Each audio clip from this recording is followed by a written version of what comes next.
In episode 8.4 of Unshuffled, we discuss the fourth Cavalera Conspiracy album. It's called Psychosis. Let's check it out.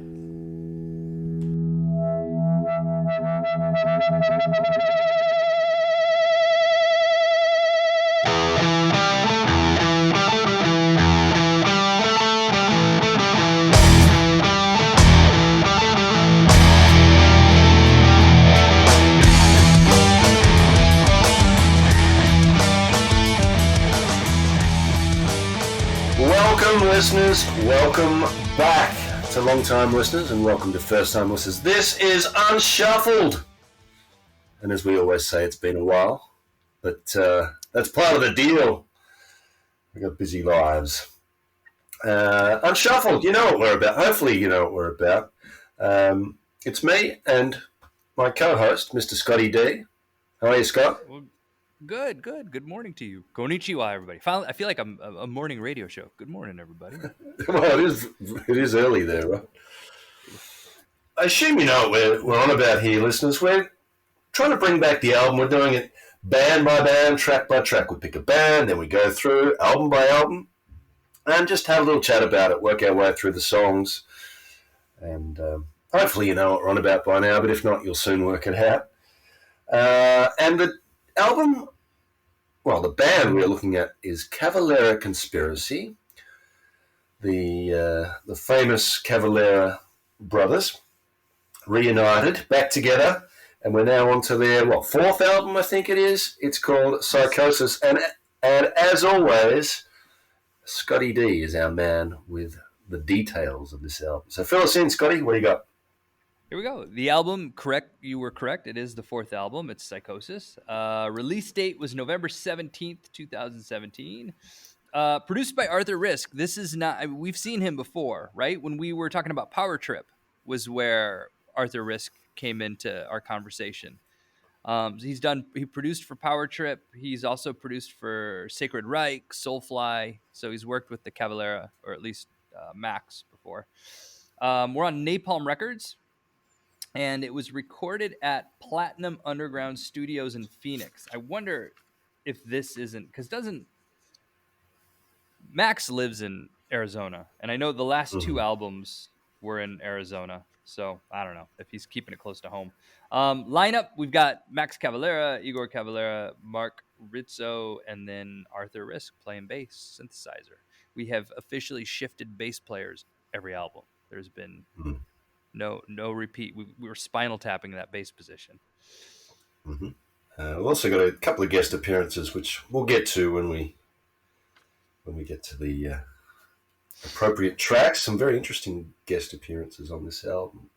Anything else of note? I've got the CD, of course, the hard copy here. We have the artist is Peter Salai. He's Hungarian. Yeah. I don't know if I'm saying that right. Yeah. Buy low, sell high. What's that? Did you just come up with that? Have you been working on that? Is that percolating for a while? No. He's not the only artist on the CD though, or on the hard copy. They also use the etchings of a certain Leonardo da Vinci throughout here. Oh, I've heard of him. And a very nice sort of fold-out cover. They've gone up a notch really in the packaging here. They're a long way from the plain band logo on the first couple of albums. This is a very detailed image on the front, a great image of a sort of screaming tribesman, I suppose. A very sort of warlike figure. As I was looking at the album covers, I mean, I know I sang high praises for the first two. I really liked kind of the simplicity and the design. But I will say that of the four albums, I think this is a really cool cover. I think this would be my favorite cover if I had to rank them. It kind of harkens back to the old Sepultura days. Yeah, it's got that sort of roots feel about it. Great colors, love it. So yeah, really nice piece of art on the front. I think maybe I preferred the previous one, the sort of the mural style. Maybe we should talk about the album. Shall we get into the track by track? Let's do it. Yeah. Do you want All to right. start us off with track one? All right. Why don't I have the honours today? The first song on this album is called Insane. And it's good. It's really good. First thing that jumped out to me here immediately, like, whoa, was the leap in production on this album. This is straight away you realize this is a jump. This is the best they've sounded in, certainly in the studio, of the four albums so far. And I think Arthur Rizk, he has to take the credit for that. And we heard what he did with Power Trip. He was like the Mr. Wolf, that came in and just fixed up that really muddy, crappy sound they had on their first album and just turned that into a beautiful second album. And he's really cleaned this up beautifully. That drum sound that was so frustrating for me on the last album is beautiful here. The you can really hear that bass drum. It really kicks hard and nice crisp guitars, clean vocals. It was taken out. I think he sort of stripped it back a little bit. There were so many layers on that last album, and I think he's kind of simplified it here, cleaned it up, and just got a beautiful, punchy sound. So that was the first thing that jumped out at me.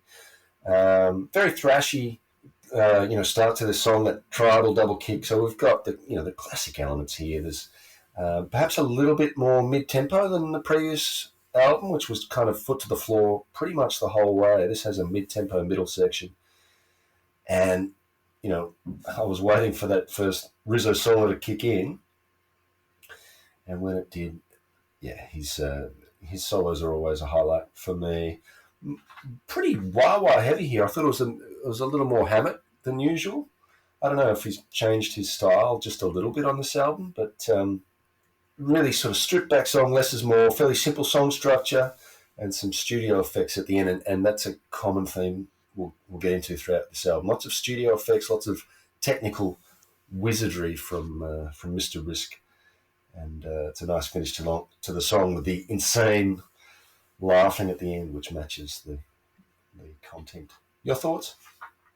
Yeah, first off, I agree. The production jumps out at you right away, which is interesting because Max Cavalera produced the last album, Pandemonium. So that means he sort of stepped back and brought Rizk in. And I don't know if that was a decision for who knows why he made that decision to sort of relinquish the reins, but it was a good one because the production value, absolutely, you noticed it from the start. It's a great opening track. It thrashes from the start. I'm reading this book right now called A History of Heavy Metal by Andrew O'Neill. It's funny actually, but I'm actually and informative. And there's a whole chapter 6 called Thrash Metal Ascends, and it's all about how thrash sort of began and how that was like the first American version of metal, right? And it was, but it talks about how it's like the new wave of British heavy metal combined with punk, and it was sort of mixing those two elements, and that was the creation of thrash. Anyway, I bring that up because I definitely it was when I was reading that I was like, oh right, of course, it's that layer of punk that sort of is kind of brought. It's sort of here in this song, and even some of these songs now with the shorter tracks. And I don't know. So I'm hearing that as kind of like the backbeat to some of this as well. Anyway, I like the tempo shift at the bridge. I think they're doing a lot more with song structure. There's a moment before the solo when he shouts, "Embryonic death," and it harkens, it calls back to Sepultura, right? It just totally it brought me back to dead embryonic cells. And I don't know if it was just because I don't know how many bands use that word, like that single word, in multiple albums, but it did. It pulled me back to Arise, which is a nice place to be. And then that leads us into Terror Tactics, which is track 2. And that begins with he starts us off with a little whoa, and then he gets into it. I didn't know, by the way. I'm just learning right now that I might have a Max Cavalera impression in me. I'm gonna keep forming this and working on this through the episode. But before we get, so there's this album is starting to feel a little bit thrashier than the others. We do get a lot of the kind of arpeggiated guitar solos in there, but it's also groovier. and that's the thing about like that I missed from Soulfly and Sepultura, and I know that he was actively not right. He said that he just for the last two albums he just wanted it just hard, fast, straight through, and I feel like this album brings back the groove. The halfway point of the song kind of gives that groove before the backtracking breakdown, and then there's sort of the riff with the roots-esque drumming. It's like this track two is like four songs in one, and it's worth noting that Arthur Rizk pulls that bass out a little bit too, gives himself a little, so we can hear his thought, what he's doing. Yeah, you're right. I mean, it's almost like at one point it's like a completely new song, and I really love that bit where it switches into a much more industrial sounding song that actually reminded me of early ISIS. There's a riff about the 3-minute mark. It finished on this sort of slower section, and then we get some more studio effects, some sirens and stuff to lead us out of this song and lead us into the next one, which is called Impalement Execution. So some really classic metal titles on these songs, and a lovely mid-tempo riff. I love my mid-tempo riffs, and there's much more of them on this album than there has been previously. We've got Igor sitting up on that hi-hat and a really clean double kick in the chorus. There's such a swagger to this song. And yeah, you're right, the groove, that swagger that was kind of rare on the last few albums is really evident here. We are getting some more Sepultura nostalgia here. There was some Beneath the Remains era vibes in the thrashy bit here. The bass comes through again in this song, and this finishes with this lovely execution and some backward drums effects. So some more studio stuff, some backwards drums here, which leads into the next song. So 3 great songs to start this album, I thought, and well, you can finish off. If there's anything you got to add there, please do on Impalement Execution. Yeah, no, I don't have much more to add, but here again, another song with like 3 songs in one. The chorus, with between the chorus and the verse, and then the second chorus gets thrashy, and then this one also sort of that chanty breakdown kind of bleeds into track 4, which is Spectral War. Again, we've got more backmasking, so they are playing with studio wizardry here. Backmasking on the drums and the opening riff, then again on the vocals and the chorus. I really like there's that clean tom that comes through that sort of breaks through in the transitions from the chorus to the verse. And then there's just a lot going on with the drums here. There's the reverb, the backmasking, the clean toms. There's the guitar solo, which has a really cool reverb effect. And this song just sort of, it has here's another track where it feels different from the last 3 albums. They're playing with space. It's just he's not jamming everything in to just this wall of sound from start to finish. They are kind of playing with space here. And I don't know if that was just Cavalera sort of, just trying something new, or if that's an influence from the producer, which is kind of this different sound. Yeah, well, I mean, there's the doomy section in this one, which I love. And it's so metal, like the lyrics of this song, you got the marching armies, the skeletons, and the undead warriors. And it's just so damn metal. And a really interesting finish here with that synth, the wom, this sort of funereal synth tones, and some howling winds, of course, to take us out. So great song. Have you seen the film clip to this song? Did you watch the link? Yes, actually, yes. Yeah, I did. Yes. I didn't like it. I thought it was really bad. And that would be my one criticism of this song, was this sort of high school level film clip they put together for it, which just did not do it justice. It's like some guy wearing a robe with this really bad video effect. I don't know, he's doing something with a goblet or something.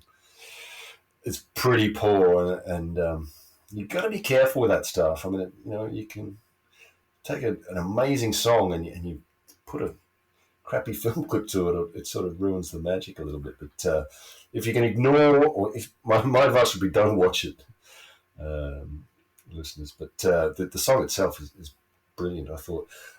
So 4 really like quite traditional metal songs to this point. There's no curveballs at this stage other than just amazing songs. And the next one is not a curve. We're not quite at the curveball section yet here with the next one. Crom is, I'm looking at the Conan wiki, is the chief god of the Cimmerians or the Cimmerian people, a grim and gloomy god. So yeah, it's the god of Conan. Anyway, it's barbarian stuff. It's good song though. Nice slow build, some distant drums. So lots of sort of, you feel like you're looking over a battlefield with some of these songs. And yeah, so there's and this bit has, I mean, it's got a nice slow chug here. So much more of these slow chuggy sections, which I love. Igor drives this song. This is a great Igor song. And there's the thrashy bit here almost gets to like death metal levels, I thought, of intensity. There's some dizzying tempo changes. Maybe this one was a little bit disjointed. But yeah, I certainly got the sort of fantasy, epic fantasy vibes here. And there's a spoken section towards the end that sort of reinforces that.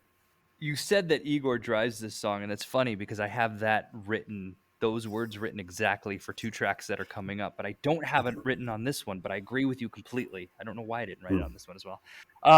Yeah, it starts with that sort of ambient background noise, the rototom again, that shot that comes in and takes us into the music, the magic of Igor there. There's the guitar riff that sort of gets thrashy, matching the pummeling drums. Max is giving it everything on his vocals on this one. And then sort of everything falls away, and I could just, if I was in the studio, you just hear, I'm assuming it's Max Cavalera. It sounds like it's a rhythm guitar, just furiously strumming away on the guitar. And then that sort of juxtaposition between that shredding guitar that kind of comes in, but you can cleanly hear almost note for note Marc RIzzo's guitar coming in over just you see his Max Cavalera just like a blur, a windmill as he's just furiously strumming away. So yeah, this is just a cool song in the way that it plays with dynamics as well. And it leads us into Hellfire, which track 6. And this is our first special guest. Justin Broderick of Godflesh is joining us on vocals. Yeah. Now, before we start talking about the song, tell me about your experiences with Mr. Broderick in the past, because I've got he's got a big place in my. Oh, does he? Well, I don't have. Yeah. I mean, I know Godflesh, but I don't. I'm not. This isn't. It's not a. Go. I think you should start. I don't have a story, I guess. My teenage lullaby music was Street Cleaner by Godflesh. And it sort of, I remember the band got popular because Mike Patton from Faith No More used to wear their T-shirts. The Godflesh shirt. Yeah, so that sort of brought them to fame. And I think one of my friends at school who loved Faith No More bought this Street Cleaner cassette tape. And he was like, oh, that's rubbish. What am I doing? You might like this, Harris. So he gave it to me. And I had a little ghetto blaster thing that I used to put up the top of my bed head, and that was every night I'd put Godflesh on, and I'd just lie there and think, right, I'm going to listen to every note Broderick plays, and then within about 3 minutes I'd be asleep because it was just, there's something hypnotic about it, and that sort of pummeling repetitive rhythm section, that sort of electric drums with this incredibly heavy bass, and then there's really intricate, beautiful, industrial guitar noises over the top from Broderick, and yeah, it used to just it was a special album for me. So really nice to hear that he's still putting out music, or he certainly was 5 years ago.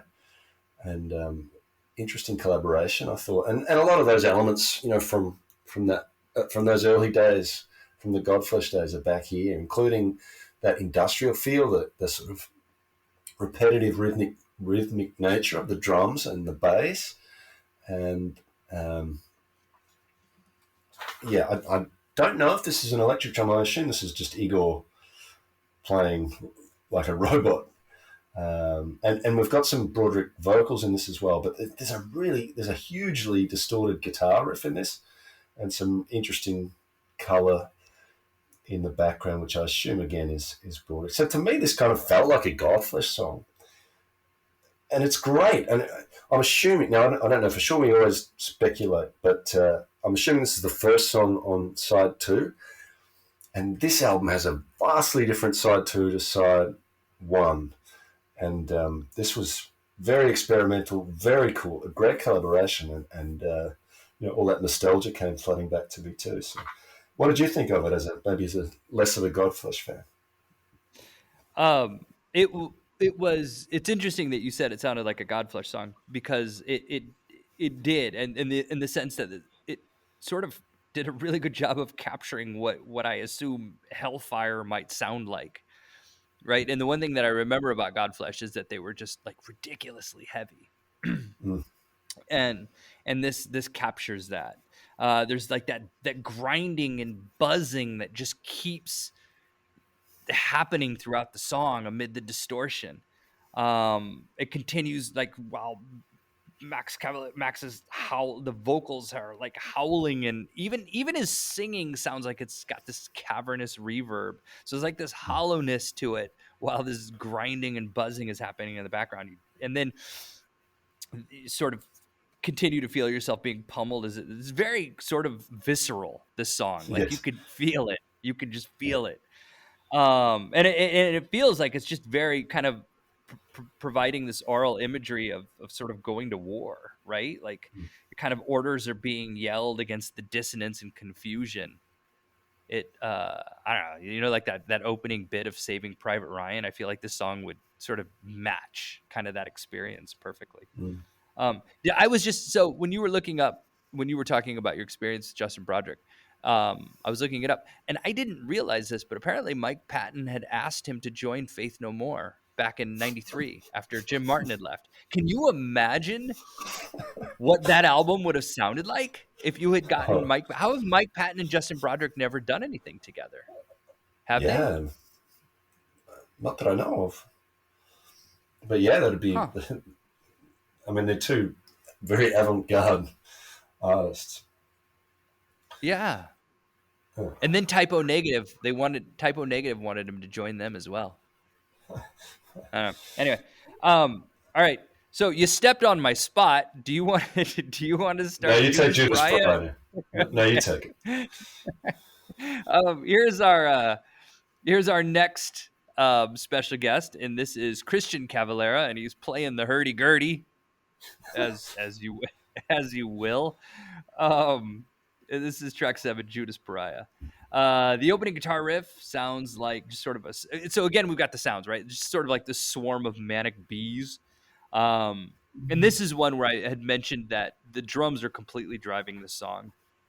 I feel like the rhythm and the volume of that first part especially are just completely determined by whatever Igor is doing on the double bass or rototoms.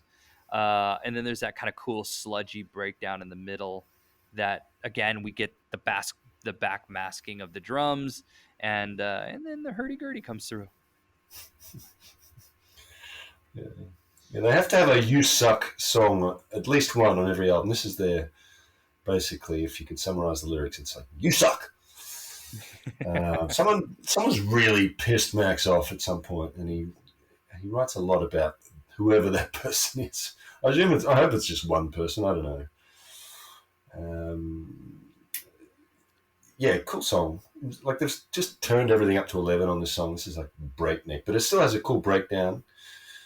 And the little synth that accompanies the breakdown, the one, and yeah, cool. Judas, vermin, pariah, scum. He's not happy with someone. Little bubbling sound to finish off the track here. I don't know what that could be. It leads us into track 8, the title track.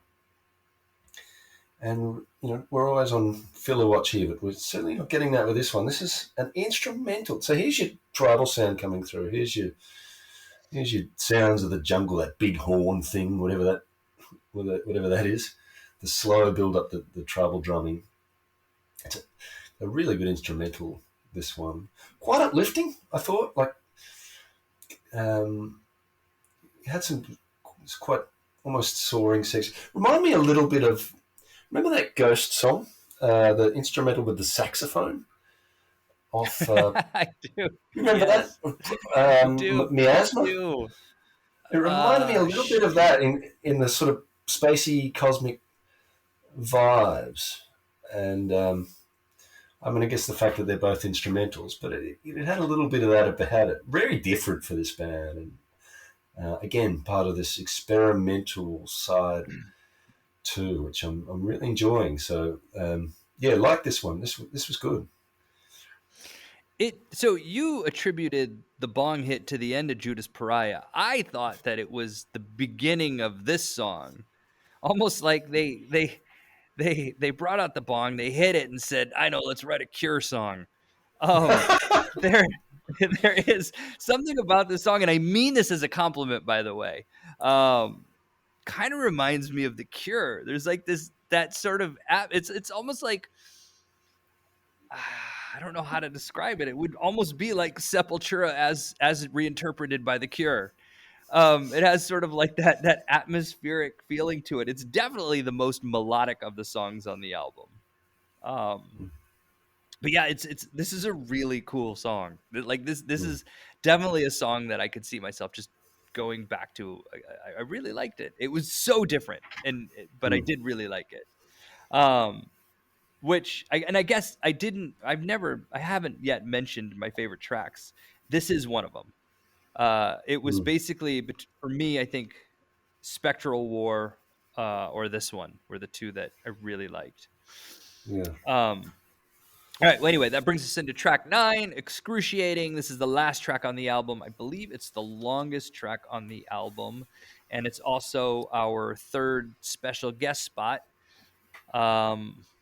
Jose Mangin, he's a DJ on Sirius Radio. I only, whenever we go back to the US for the summer and I get a rental car, they always come preloaded with Sirius Radio now, which is kind of cool.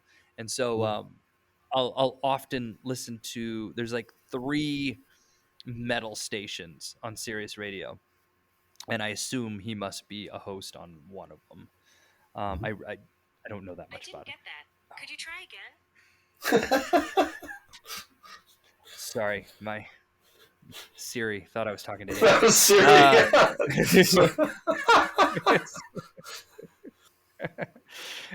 So anyway, this ends on kind of the looming threat of sort of that 2-headed Brazilian Godzilla, and then fades to like this beach serenade. It's like this weird kind of intro.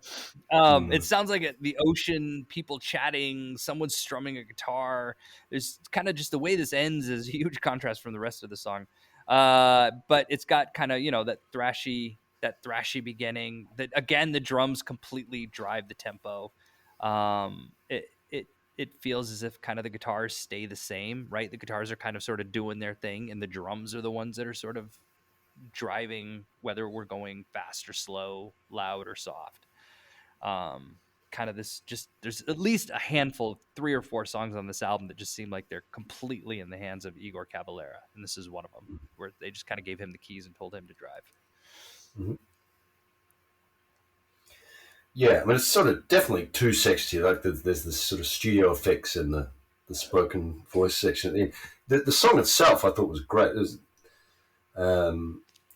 again some old school death metal vibes in the intro to this, and then another great swinging riff when it arrives later on. And the lyrics here, barbaric hordes marching through the frozen tundra. I mean, again, it doesn't get much more metal than some of Max's lyrics at times.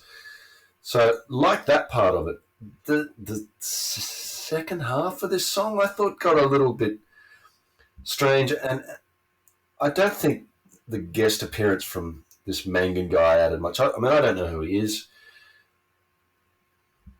I assume, like, he's obviously some well-known personality in the US. I've never heard of him, but it got a little strange. I thought I thought the words at the end were quite odd and self-indulgent, like the pale grey sky.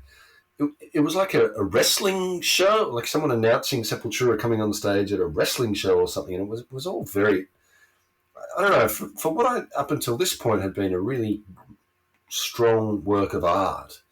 I thought this was an odd way to finish, and yeah, to me it just sort of, the veil kind of slipped a bit here. I think they just overstepped the mark in terms of, where studio wizardry becomes self-indulgent, and particularly when you're sort of being self-referential in that way, you got to be very careful in that. So that and the Spectral War film clip were the two times where I went, I'm not quite sure about that.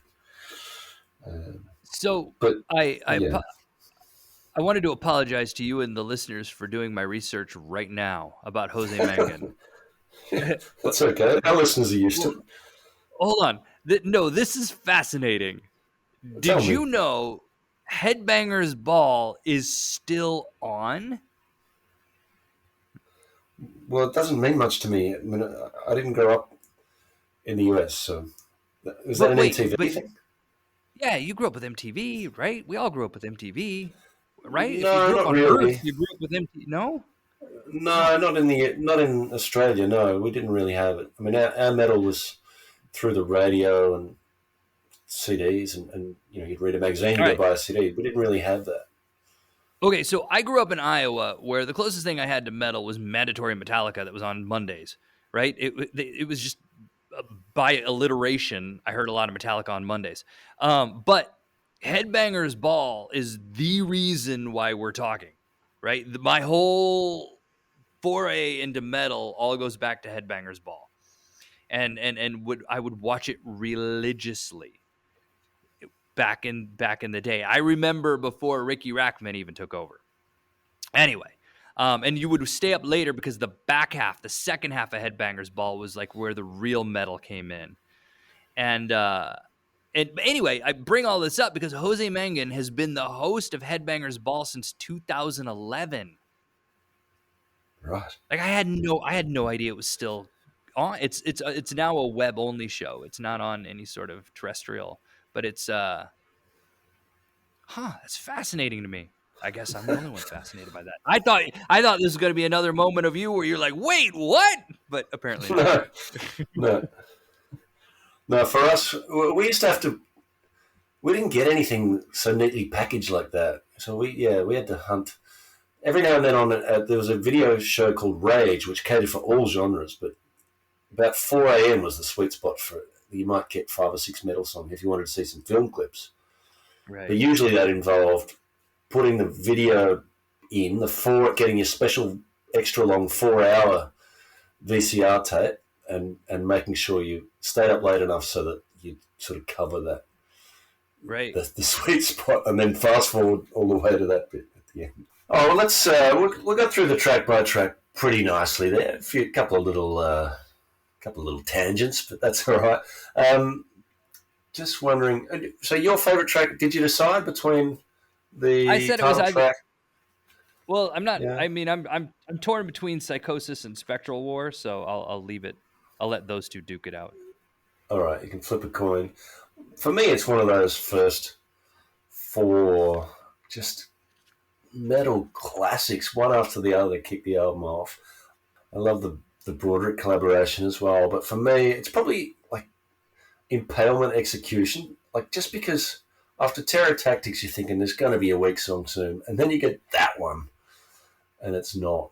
So, I mean, Spectral War is great too, but the film clip kind of killed it for me. So I'll go with Impalement Execution as my favourite, but there's so many good songs on this album. I thought this was a great album. one thing that surprised me, I've got to say, just hearing this and the joy and thrill of hearing these two brothers sort of back somewhere near their peak, and with RIzzo and the beautiful production, like all the elements of it, just a great metal album.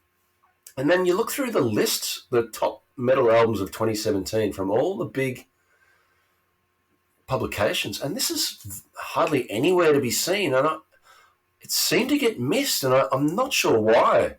I guess we missed it too, but that's kind of what this podcast is all about. But I don't know. This seems like a gem to me. I don't know that Cavalera Conspiracy gets its proper due. Like, I feel like it's almost treated as if it's just, I mean, I guess it is a side project. Yeah, I guess it is a side project, but it's definitely treated as such. I think it's more than a side project. I think they were really trying to do something great here, and I think they nailed it. And each album, to me, is built, and this, to me, was just superb. So, I don't know. This is certainly the best received from the old Sepultura fans, and it probably had the most meat in it for the old school fans.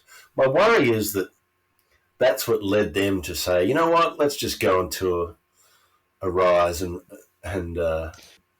those albums after this, because like it seems like this album never really got toured.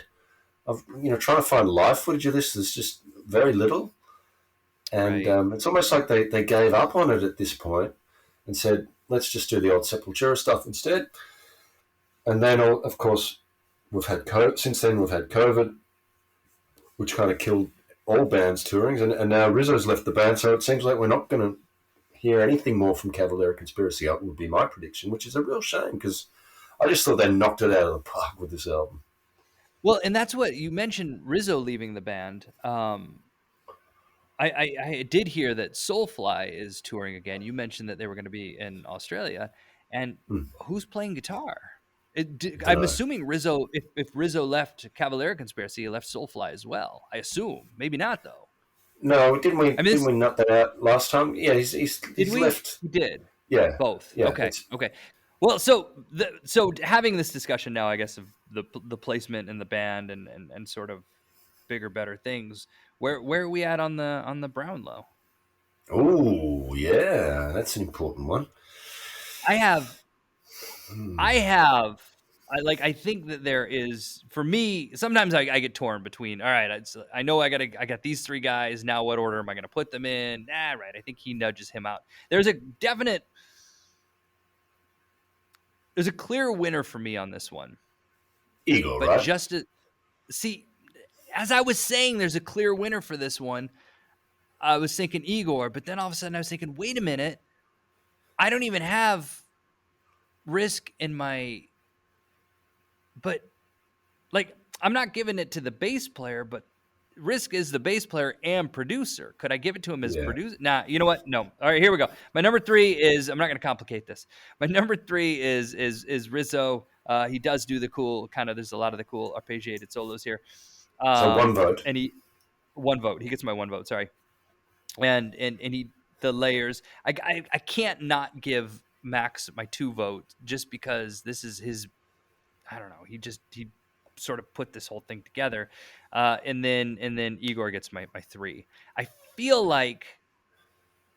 Yeah. Right. Yep. No, I'm the same. I'm the exact same for the exact same reasons. Igor's just so good to hear him mixed beautifully on this, and such a great, incredible drumming performance. I mean, from one of my all-time, if not my actual all-time favorite metal drummer. So for that reason, he gets the 3 votes. Max, I think those riffs are Max's, and there's just some killer riffs on this album. And Rizzo's, again, outstanding. Rizk unlucky because, as you said, he's got the dual role here. I think it's his production that ultimately tips this over the edge as certainly the best sounding of the 4 albums, and probably the best, just the most listenable as a result. So A real solid performance from every band member here, and I think even though we didn't get a vote, it was probably the addition of Rizk in the studio that elevated this above the others so far. So would the listeners, do they want to hear the final tally of the four? I'm sure they do. Are they bated breath? That's why they've waited this long. That's what they're here for. Igor takes the top spot. He's got 19 votes total, or 19 points total. Rizzo takes the number 2 spot with 16. Wow. Yeah. It was close. It was Matt, and then Max is a little further back at 12. Yeah, and then the revolving door. I read that from the top down because I think it was no surprise that Igor was getting the top spot. I was a little surprised, though, when I tallied these votes to see that I just assumed it was going to go Igor, Max, and Rizzo, but it didn't. It just didn't at all.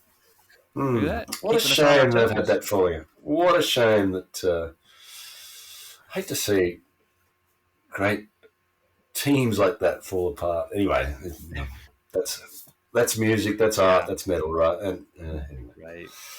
Let's just be glad we've got those 4 albums, and what a great journey it's been working our way through them. It's taken us a little while, but as it always does, but well worth it. And thanks for sticking with us, listener. I hope you enjoyed it as much as we did. Some real gems in there, I thought, and I'll come back to probably all of these albums and remember them fondly, particularly this one that we've just covered.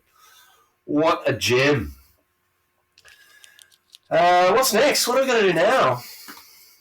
So it is Abrams. Their fourth album. Abrams. Fourth album, In the Dark. I don't have any of my notes. I have not put anything together yet, so I can't tell you when it was released, but it did come out this year. On the great Small Stone record label. Yep. Out of Denver, right? Denver, Colorado. Yep. Yeah, it has Rocky been a while. Mountain High. It's been a while since we've talked about Abrams, right? Yeah. It was like two summers ago, I think. Abrams to me brings back Belgium vibes. I was in a hotel in Belgium. We hadn't found a place to live. We were staying in this crappy mosquito-filled hotel. And I was at my house. I was at my house in Vermont, but it wasn't this summer. I think it was the one before. Yeah, that sounds. Yeah, the one before. Yeah. Yeah. All right. So it'd be nice to bring some Abrams back. And their last album was great. So yes, it was. Such an evolution in that band. So it'll be interesting to see where they go next. So stick with us, listeners. That'll be a nice little sort of Christmas special for us over the next few weeks.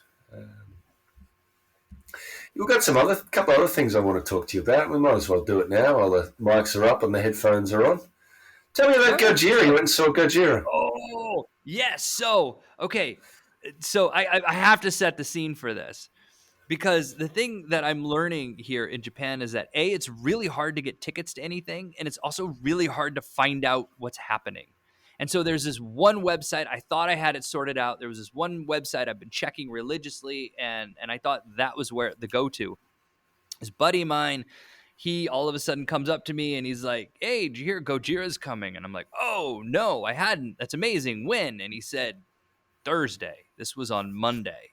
And I'm like, wait, this week? In 3 days, Gojira's coming. And he's like, yes. And I'm like, oh, there's no way there's tickets still available. So he shows me the site that's selling the tickets. And I go online, there are 4 tickets left. And so I immediately try to scramble. And the thing is that every time you try to put in your name, they want it in hiragana or whatever. And my name I don't know my name in here. I don't know it. I know my name in English. And so, and anyway, I get it through. I get the tickets. Or I order the tickets. The tickets come the morning. They'll mail them to me, and they come literally hours before I have to leave to go to the show. And so there, I was a little on pins and needles there, but it did. They got there anyway. It shows in Osaka. I show up, and it's this small little venue, and they only allowed, I couldn't have been more than 300 people. Like, there's just no way it Wow. was more than 300 people. And like, I was right there. I mean, we were all right there. There were only 300 of us. We were all just like right there. And it was amazing, just from they came out and just start to finish. It was just so good. And I was right in front of the Duplantier boys there. Every now and then the rest of the band would kind of just step off to the side stage and let Mario do his thing. And it wasn't like a drum solo. It was just like I don't know, they'd step over to the side, get a drink of water, and Mario would just lay it down, do some audience interaction. But the one thing that was fascinating for me was that, and I think I texted this to you. Mario is almost like he's like a wizard in that he would just be playing, right? And he's doing his thing and he's going full on. And then while he's playing, he would see somebody in the audience and then he'd like point at them, right? And he's still playing though. He's not missing a beat. He's still playing. And he points at these people and then just whips a drumstick at them. And it never missed. He never missed. And he would find just random people. All of a sudden, here's this guy in the 6th row. Boom, whips the drumstick at him. The guy's just like, yeah, he's got the drumstick. And then here's somebody over here in the 2nd row. Boom, whips and it was amazing. So on top of being an amazing drummer, he's got a wicked drumstick throwing arm. Yeah. I'm trying to think, because I went and saw them too, remember? I went and saw them in Tilburg in the Netherlands back in June or July. Bigger crowd, though. It was a bit less personal. I found it just on the threshold of being too big. Like, I've kind of... Okay. I was a fair way back from the stage and just kind of stroking my beard a bit and not really feeling like I was a part of it. Yeah. But yeah, I mean, they're incredibly tight. Like, oh my God, there was, I went by myself. I couldn't get anybody to go with me. Turns out my daughter is into Gojira a little bit. I mean, she's 4. Do with that what you will. And I was like, maybe she'll come with me, but I didn't have the little headphones to protect her little ears. But you could absolutely 100% take a 4-year-old to a metal show in Japan. Like, it's just, everybody is just super respectful of everybody's space. There is no moshing. And so, but anyway, so I went by myself and just kind of, you meet when you go to, if you're there, you meet people. And I remember I met the guy that was standing next to me. And after the show, we sort of exchanged knowing nods, but just kind of operating under the assumption that we didn't have a common language. Anyway, after the show, he comes over and he just like grabs me by the shoulders and in perfect English says, "I knew this band was amazing, but I did not realize just how tight they were." And then he slaps me on the shoulder and walks away. It was like this sage wisdom from this strange Japanese man who had been giving me knowing nods throughout the show and then just spoke perfect English. And then while I was standing in line, there were 2 of the road crew, because they had the laminates. They were outside having a smoke, and they were talking to somebody that was near me in line. And they were talking about how they had just left. They had been in Bali for like a day or 2. And it gave me a bit of the feels, because that we were in Indonesia. We were in Jakarta when we first had this realization that we didn't know Gojira. Like, our Gojira experience started in Indonesia, and they had just come from there. I didn't share that with these gentlemen. I didn't think they would care. I don't even know that our listeners care, but I found it. I was like, hey, look at that, full circle. Come to find out. Anyway, the guy that was telling that story, so when we go in, he's Mario's drum tech. Like, he's the man that actually is the other person on the drums. And had I known that, I would have, I don't know, rubbed up against him or something, try to get some of that, some of that Mario magic on me. He's got quite a job. He's got a lot of drums to hit, that guy. Imagine setting all those things up every night. Well, here's the other thing that I've never seen at a concert before that I thought was really cool. They gave a shout out and called out all of their road crew and techs and dedicated a song to them. And like did this whole thing where they just this whole thing talking about how all of this was because of them and this, that, and the other thing, shouted them all out, and then dedicated a song to them. I've never seen anybody do that before. That was Yeah, that's nice. They're nice guys.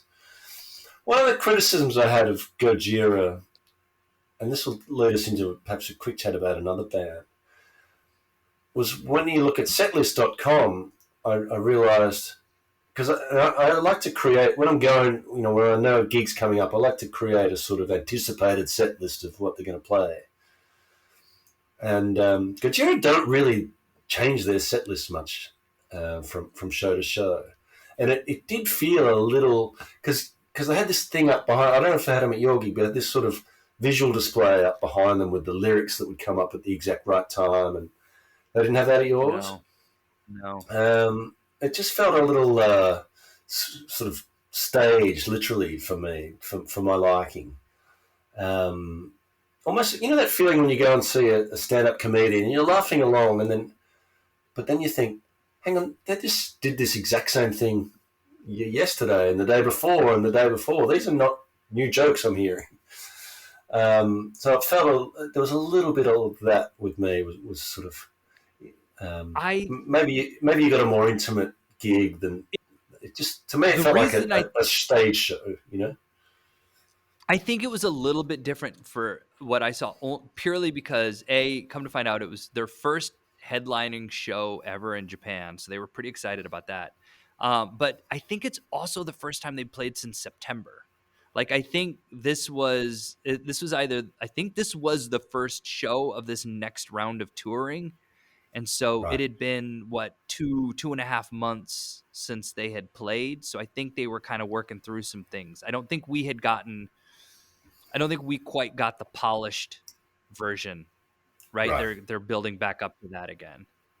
Yeah. Plus, I mean, every show you see in Japan, you've got the added bonus of it's in Japan, and you get the sort of awesome fans to observe, and I imagine the fans would be very knowledgeable and very enthusiastic at the gig. I love the guys. You get the salarymen that have just come from work and they're in their suits and their ties, and they're there fully ready to rock. There was an old man who was in his suit and his tie, gray hair, little fella. He was old. I mean, I'm gonna put him 60s, like nearing the end of his working days here as a salaryman.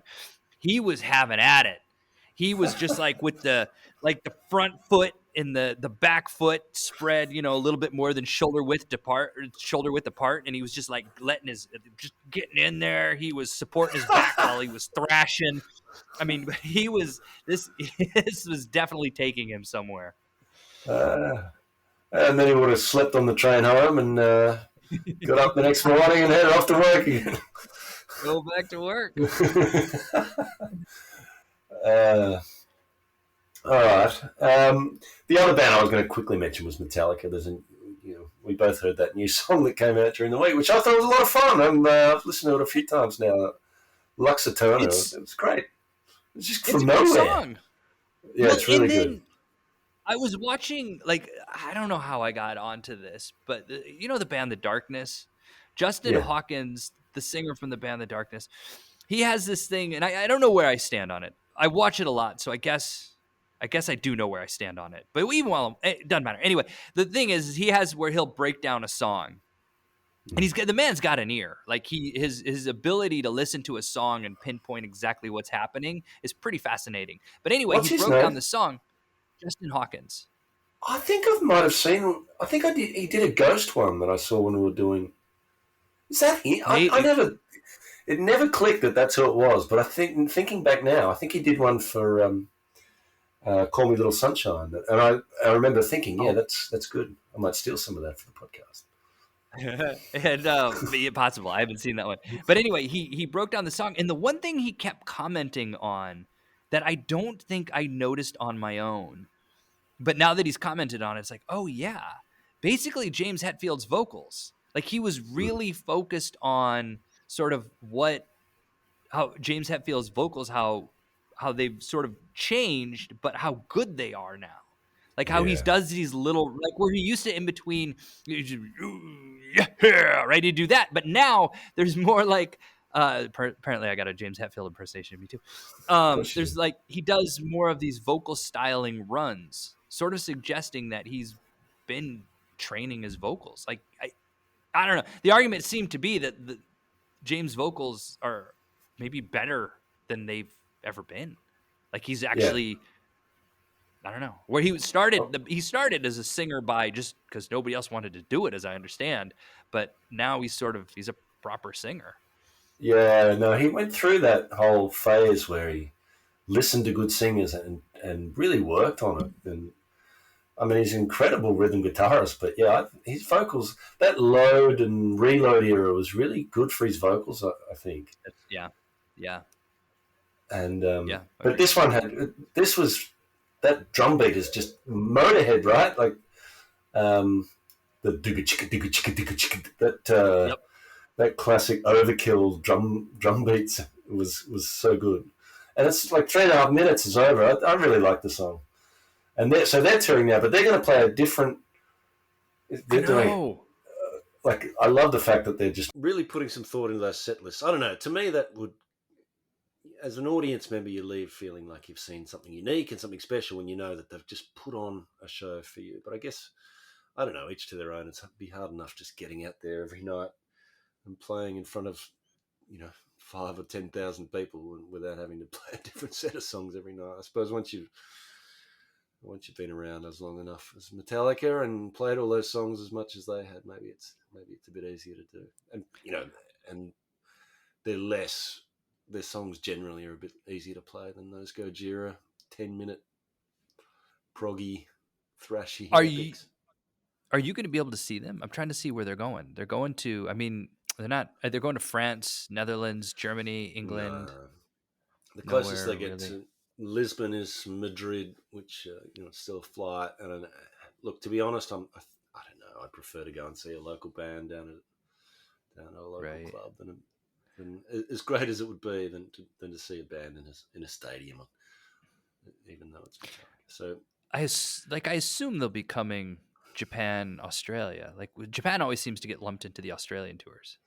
yeah, maybe there's more to announce with this, but even so, I'm not sure I'd be lining up or paying hundreds of dollars for a ticket. I'd be happy to sit at home. I think it will for me. It will depend on where it is.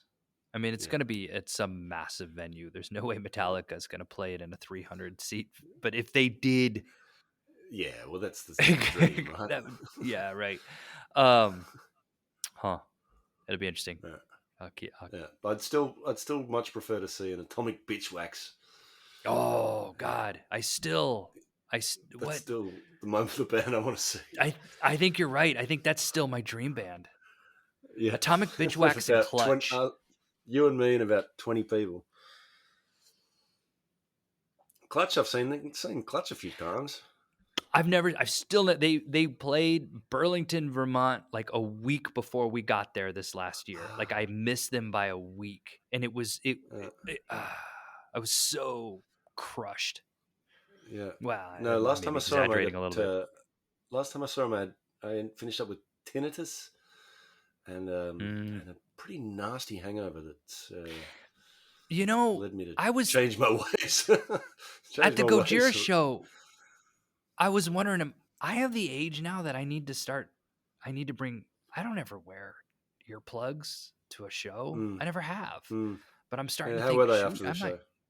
They rough. Like the whole next Yeah, day was rough. It was ringing. like I was underwater, Yeah, and I had that realization that I might now be that guy that has the little the spongy things. orange earplugs in his ear.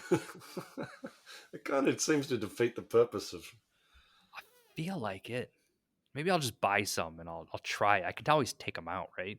You can get special ones that don't alter the sound, but just deaden it. If I don't, Or, but then I fear that I might see me and beat myself up for wearing All of this is earplugs. just more argument for staying home and listening on your headphones. Yeah, right. All right. Anyway, look, let's wrap it up. We've rambled on long enough here. We've got to go and chase down this Abrams album and try and get one of these podcasts out around Christmas time or maybe New Year. So I'll have a bit of downtime around then. Hopefully, you will too. It's I will. It's been a busy few weeks for us and no doubt for you. So hopefully we can sneak one in during the festive season with a bit of eggnog and, all the rest. Of the trimmings. Yeah, no, absolutely. You with your bucket. I think you with your bucket of chicken. I am. I told you we ordered that, right? We're doing it. Yeah. Yeah, I will definitely in the next coming weeks. This will be a lot easier to get another one out a lot sooner than we did with this last one. Yeah, for sure. Because then we've got to pick a new band. That's the real excitement here. Where are we going to go after that? That's the fun one. Yeah, I know. All right, who knows where it will take us? And I will say I have started listening to Machine Head, so I can officially take them off of my list. Okay, good. Remember, we weren't because they're 9 albums in. It was just we weren't going to be able to do it. Yeah, no, but it's if you haven't, definitely get into some Machine Head. It's too bad that they have 9 albums because we would have enjoyed it. All right. Okay, well, my list to bring to the next episode 0 is about 100 bands. Like every time I think of one or see one, I pop it on this little thing on my phone. Yeah, it's growing by the day. I'm gonna have to whittle it down, or make it a 3-parter episode. Yeah, well, maybe we could sort of theme it up, do 70s bands, or I don't know. Ooh, we could totally do that. Yeah. Or Doom. We could just go with Doom. I'm down on that. Yeah. All right, we'll discuss that after Abrams. We'll put that on our running sheet for the next show. Anyway, this has been a pleasure. We've waffled on, but at least we did it at the end, right? But great album. How good was Cavalera Conspiracy? And what a journey. What a great band. So glad we've done this. I would never have done this without the podcast. But no, likewise. Yeah, hopefully we've brought a few listeners along with us because this has been well worth it. All right, well, let's go track down Abrams. I think this might be one of those Bandcamp jobs for me, but I'll see if Small Stone can send something. You might end up with something in your mailbox in Vermont. We'll see. Yeah. All right. I'll the snails eating it. Or the bears listening to it. You can give it to me next time I see you, which will be in 2038. No. We're gonna work something out. Yeah. All right. COVID's over, so they say. Yeah. Well, in theory. Yeah. Right. All right. Thanks, Scott, and thanks as always to all of our listeners. And we've got quite an audience, so it always surprises me, and it's just so nice that people listen to our funny little show. Also nice that we get to use the incredibly cool intro and outro music from 7 Planets off the Small Stone label, which we'll be going back to for the next one. That song, if you're wondering, is called Vanguard. It's off the great groovy sort of stoner instrumental album called Explorer. So seek that one out. That's on Bandcamp as well, so you can track that one down and have a listen to some fuzzed up stoner grooves with 7 Planets. And you can follow us on Twitter. I don't think Elon's kicked us off yet, at Unshuffled Pod. And we've got a website as well, believe it or not, unshuffledpod.com. And there'll be show notes, and we'll put some links up from this one as well. And we've also got an email address. If you ever want to contact us, you can do so. The email address is unshuffledpod@gmail.com. So we'd love to hear from you, listeners.